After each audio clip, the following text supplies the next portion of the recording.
Si Justin Vicenceta Pinado, kaya ko pong kopyahin ang boses ng umiiyak na aso. So bago po tayo magsimula, pumunta tayo sa dun sa taong maraming nagsumasayaw, nagpa-practice at gumagawa ng kahit ano. For example, gumagawa sila martial arts. So gawin na po natin. So punta nga po tayo dito.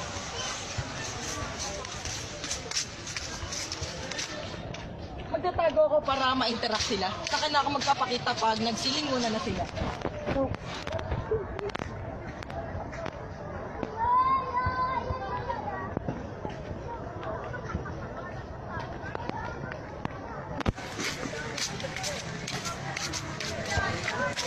So guys, Okay.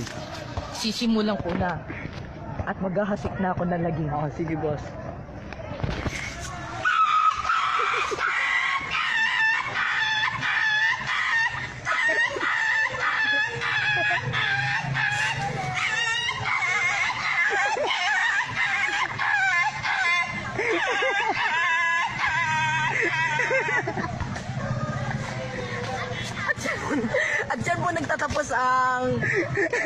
At dyan po nagtatapos ang pagkopya ko ng iyak ng aso. Maraming salamat sa panonood sa inyo. Bye bye guys.